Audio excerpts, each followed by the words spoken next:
Yeah. And then, of course, we cannot fail to mention that in the special news feature on page 12 and 13 of the Standard this morning, 7,000 Kenyans could have been duped in yet another housing scam. Yeah. This was an exclusive expose on KTN News on Checkpoint last night by Dennis Onsarigo.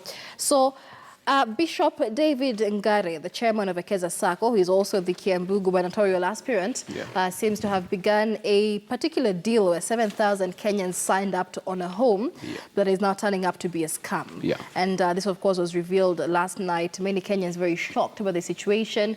I don't know if you watched the story, Prof. Yeah, I watched it, and the thing is, Prof, you're one who not really specializes, but you have a lot to say about culture. And what I'd want to know is, what is it about Kenyan culture or Kenyans that appears to be gullible? I don't want to say that we're gullible, but it appears like we are. Because if you look at history, we have the pyramid schemes that have come, or that had come, and Kenyans were ripped off. We've had, I mean, I can go on and on and on and on, and we have this one. And what appears to me is that Kenyans either are extremely trusting, extremely friendly to a point where they don't do their background checks, to a point where now we get caught. Because I looked at some of the stories given here, and you'll find people have paid deposits for something basically it's an amorphous thing. You cannot tell me exactly where it is. They were taken to a site, they were shown some empty land, and they still paid. They still paid for it. So is it being gullible? Is it that we are such a close-knit community to a point where we still trust the gentleman's handshake, and maybe it's something that is long past its time? I don't think that Kenyans are more gullible than any other population or than any other country. I suspect that every country has its pet or has its soft, every culture has its soft desires. And this country, the question of owning land and owning a house, especially for the middle class and the people who can afford, it's a very, very, very big push. There is an argument that was once made by Kiyosaki. I don't know if you have read Kiyosaki. Rich Dad, Poor Dad. And there was a very interesting argument that he makes that probably Kenyans need to start considering. Kiyosaki makes the argument that a residential house is not an asset.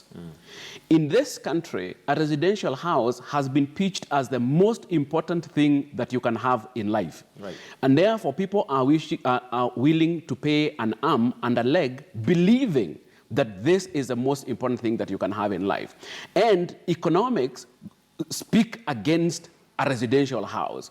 And I think more Kenyans need to read Kiyosaki. More Kenyans need to start asking themselves, what is the value of a residential house? Because it's a cultural thing. It is one of those things that Kenyans will speak about. When you go out and you meet people, they'll say, I have bought a plot, I'm building, I live in my own house. And there is a lot of pressure for people to either build houses or to buy houses. I think it's an argument that we need to start having. It is an enlightenment and information that we need to start giving Kenyans to understand that a residential house is not an asset. But I mean, I'd like to just disagree slightly, Prof. I do think Kenyans are a bit more gullible than other people, really, from other parts of the world. Or there's some measure of desperation, because this is not the first time. This is a bishop, remember. This is not the first time that we've seen a member of the clergy or purported clergy taking advantage of Kenyans in such a way. We've seen this with Kanyari and the Pandambegu, and we know of stories where people actually send money and kneel in their homes and put their hand on the TV to be prayed for by a pastor that they've never met. We've heard of stories where wives have given everything their husband owns to the pastor because he's a pastor. Are we getting to a point where even con men have identified that gap of desperation? Kenyans, especially in church, are very desperate.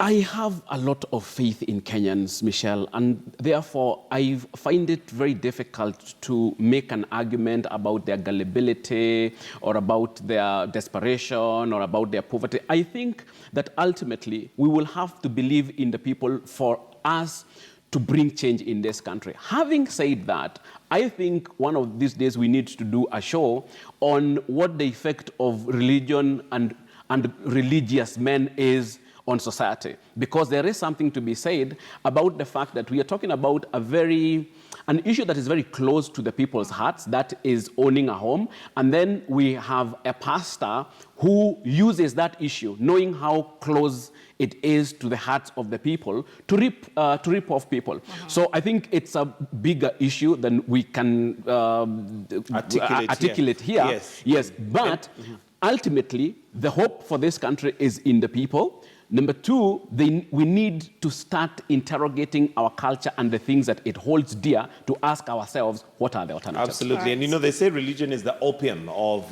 humanity. But then again, I think it's important to note that there are those who are not genuine in terms of their religion and their faith, but there are those who also are genuine. And of course, the non-genuine probably come out more talked about, because that's what makes news. Really. Right. And just a correction there, that expose was on the lead and not at the checkpoint.